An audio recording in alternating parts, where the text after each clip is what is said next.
जय माता दी दोस्तों, शिव शक्ति यूट्यूब चैनल पर आप लोगों का बहुत बहुत स्वागत है। मैं उम्मीद करती हूँ आप लोग अच्छे होंगे, खुश होंगे, खुशहाल होंगे और सभी के घर में माता रानी की मेहर होगी। तो दोस्तों, आज हम बात करने वाले हैं अलक्ष्मी के बारे में कि अलक्ष्मी जी कौन है और उनका हमारे जीवन पर क्या प्रभाव पड़ता है, कि अच्छा असर पड़ता है या नेगेटिव असर पड़ता है। आखिरकार अलक्ष्मी जी है कौन। अलक्ष्मी जी को हम कहें तो अलक्ष्मी जी को हम सीधा सा बोल सकते हैं, वो दरिद्रता बोली जाती है। जो अलक्ष्मी जी हैं वो लक्ष्मी जी की बड़ी बहन मानी जाती है। जब समुद्र मंथन हुआ था तो समुद्र मंथन से पहले जो सबसे पहले प्रकट हुई थी वो अलक्ष्मी जी थी। और अलक्ष्मी जी से जब उन्होंने उनका स्थान पूछा कि आपको कहाँ रहना है, तो उन्होंने विष्णु जी का चयन किया, मगर विष्णु जी ने उन्हें छोड़कर माता लक्ष्मी जी का चयन किया। तो फिर उस समय अलक्ष्मी जी ने पूछा कि अब मैं कहाँ जाऊं, मैं कहाँ पर रहूं। भगवान विष्णु जी ने तो लक्ष्मी जी का चयन कर लिया है, तो अब मैं कहाँ पर मेरा बसेरा है, कहाँ पर मेरा घर है। तो उस टाइम पर बताया गया कि अलक्ष्मी जी का बसेरा कहाँ है। तो अलक्ष्मी, जिस घर में अलक्ष्मी या दरिद्रता होती है, उस घर में क्या क्या बुरे काम होते हैं, क्या क्या बुरी चीजें होती हैं और किन कारणों से हमारे घर में अलक्ष्मी जी का वास होता है।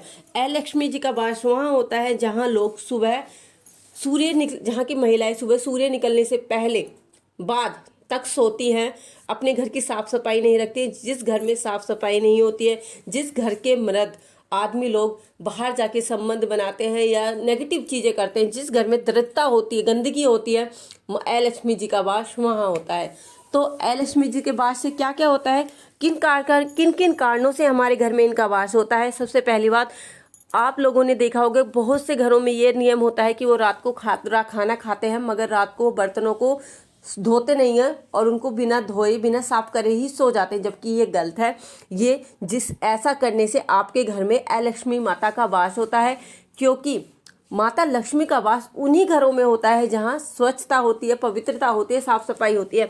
इसलिए आप लोगों को इस बात का विशेष ध्यान रखना है कि आपको रात के टाइम अपना भोजन खाने के बाद आपको अपने बर्तन साफ करके रखने हैं। आपको अपना गैस है, जो चूल्हा है, उन सबको साफ सुथरा करके उसके बाद ही आप लोगों को सोना है। उससे पहले आपको सोना नहीं है। रात में आपको भूल कर भी अपने घर में बर्तनों झूठे नहीं रखने चाहिए। और किन कारणों से अलक्ष्मी का वास आपके घर में होता है, जिन घर की स्त्रियां देर सुबह तक सोती है, मतलब जब भगवान सूर्य देव निकल जाते हैं और उसके बाद तक भी वह सोती रहती है, और भगवान सूर्य देव के निकलने से पहले वो अपने घर की जैसे उठते ही वो अपने पहले चाय पानी पी लेती है, अपने घर में सुबह की झाड़ू नहीं निकालती हैं, साफ सफाई नहीं करके सीधा ऐसे ही खाना बना लेती है, तो उनके घरों में माता अलक्ष्मी जी का वास हो जाता है, जो कि शुभ नहीं माना जाता। और आपको किन किन कारणों का ध्यान रखना चाहिए जिससे कि माता लक्ष्मी जी, जो माता अलक्ष्मी है, उसका वास आपके घर में ना हो, माता लक्ष्मी जी का वास आपके घर में हो। आप जब भी इस बात का आपको विशेष रखना है, अगर आप किसी बिस्तर पर कोई बड़े आपसे उम्र में बड़े बैठे हैं, तो आपको उनके सिराने नहीं बैठना है। आपको उनको सिराने ना बैठकर उनके चरणों में अपना आसन लेना है, वहाँ पर आपको बैठना है। और आपको रात में, विशेष रूप से रात में स्त्रियां गुथा हुआ आटा रख देती हैं, जो कि गलत माना जाता है। आपको उतना ही आटा मारना है, या जितना आप रात में रोटियां बना सके या जितनी रोटियां आप खा सके, आपको गुथा हुआ आटा नहीं रखना है। अगर आटा एक्स्ट्रा हो गया है तो आप उनकी रोटियां बना के रख सकते हो, और वो रोटियां आपके काम नहीं आए तो आप सुबह आपके घर दरवाजे पर गाय आती है, कुत्ता आता है, कोई भी आता है, उन जीवों को आप खिलाकर उनका पेट भर सकते हो, मगर आपको रात को आटा गुथा हुआ नहीं रखना है, जिससे कि माता लक्ष्मी जी क्रोधित होती है और माता अलक्ष्मी का वास आपके घर में होता है। आपको झाड़ू को कभी भी खड़ा नहीं रखना है, झाड़ू खड़ी नहीं रखनी चाहिए, झाड़ू को कभी किसी को पैर नहीं लगाना चाहिए। अगर गलती से भी आपको झाड़ू को पैर टच हो जाता है तो आपको हाथ जोड़ लेने चाहिए, क्योंकि झाड़ू को घर की लक्ष्मी कहा जाता है। अगर आप झाड़ू का सम्मान नहीं करोगे तो आपके घर में ऑलरेडी माता अलक्ष्मी जी का वास हो जाएगा, जिसे फिर बाद में आपको दुख भोगना पड़ेगा। तो आपको इन छोटी छोटी चीज़ों का ध्यान रखना चाहिए।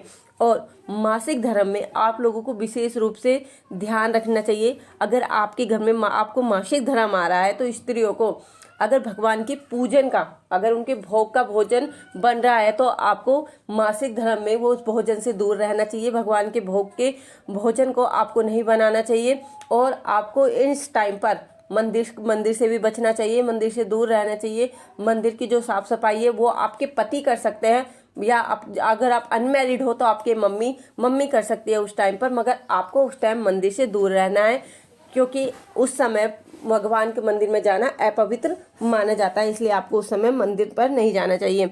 और आपको झाड़ू का एक नियम होता है कि सुबह सूर्य निकलने से पहले और रात के टाइम सूर्य छिपने से पहले हमें झाड़ू लगानी होती है। ये नहीं कि झाड़ू हम कभी भी लगा लें, रात के टाइम हमें झाड़ू भूल कर भी नहीं लगानी चाहिए। दिन में तो ऐसा है कि दिन में बच्चे होते तो गंदगी कर देते हैं तो लगा सकते हैं, मगर जब सूर्य छिप जाता है तो उसके बाद हमें रात के टाइम झाड़ू नहीं लगानी चाहिए। अगर हम रात के टाइम झाड़ू लगाते हैं तो हमारे घर में माता लक्ष्मी जी का वास होता है, जो कि नेगेटिव माना जाता है। और स्त्रियों को भोजन बनाते समय इस बात का विशेष रूप से ध्यान रखना चाहिए कि जब भी स्त्रियां भोजन बनाएं तो भोजन बनाते समय भोजन नहीं करना चाहिए। जब आप अपने रसोई का पूरा काम निबट जाए, जब पूरा आपका भोजन तैयार हो जाए, सब भोजन कर ले। ऐसा नहीं कि आप अपने पति के साथ भोजन कर सकते हो, मगर जब आप भोजन बना रहे हो उस समय आपको भोजन नहीं करना। अगर आपको भूख लगी है तो पहले आप अपने 2 रोटियां डाल लीजिए और गैस बंद करके पहले आप अपना भोजन ग्रहण करिए, उसके बाद आपको रोटी खानी है। उससे पहले आपको चलते गैस चूल्हे पर आपको बैठकर रोटी नहीं खानी है। ऐसे करने से माता लक्ष्मी क्रोधित होती है और आपके घर में माता दरिद्रता का वास होता है, माता लक्ष्मी का वास आपके घर में होता है। और आपको विशेष रूप से ध्यान रखना है, जब भी आपके घर में कोई पशु, भूखा कुत्ता या गाय या कोई आपके दरवाजे पर आए, कोई जीव आपके दरवाजे पर आए, गाय भी आ रही है तो आप कोई घर में रोटी ना हो तो एक गुड़ की डरी दे सकते हो, कुछ नहीं है तो कोई फ्रूट है तो आप फ्रूट भी दे सकते हो, मगर आपको अपने दरवाजे से उसे कुछ ना कुछ खिलाकर भेजना है। अपने दरवाजे से उसे आपको भूखा नहीं भेजना। अगर आपके घर में कोई भिखारी भी आ रहा, अगर आप उसे कुछ भी नहीं दे सकते तो आप उसे भोजन कराएं, उसका पेट आप भर दे, तो इससे बड़ा पुण्य का काम कोई और नहीं होगा। अगर आप लोग ये सब कुछ करते हो तो आपके घर में माता लक्ष्मी जी का वास होता है और माता लक्ष्मी आपके घर से दूर रहती है। अगर माता लक्ष्मी आपके घर में आ जाती है तो आपके घर में अशांति हो जाती है, आपके घर में शांति नहीं बनी रहती है, आपके घर में दरिद्रता रहती है, आपके घर में सिर्फ चैन में होती है, आपके कोई काम पूरे नहीं होते हैं। हर काम के लिए आपको छोटी छोटी चीज़ों के लिए भी लड़ाई झगड़े होते हैं। अगर लक्ष्मी जी आपके घर में होती है तो आपके घर में सुख सुविधाएं होती है, आपके घर में धन्य धान्य होता है, बना भरा रहता है और आपके सारे काम बनते हैं। तो दोस्तों आज के लिए इतना ही, हम मिलते हैं अपनी अगली वीडियो में। अगर आप लोग मेरे चैनल पर नए हो और आप लोगों ने अभी तक मेरे चैनल को सब्सक्राइब नहीं किया है तो प्लीज़ मेरे चैनल को लाइक शेयर सब्सक्राइब करना ना भूलें और बेल आइकन को जरूर प्रेस करें, जिससे कि मैं कोई भी नई वीडियो डालूँ उसका नोटिफिकेशन आप लोगों को सबसे पहले मिल सके। तो दोस्तों आज के लिए इतना ही, हम मिलते हैं अपनी अगली वीडियो में। जब तक के लिए जय माता दी दोस्तों, जय माता दी दोस्तों।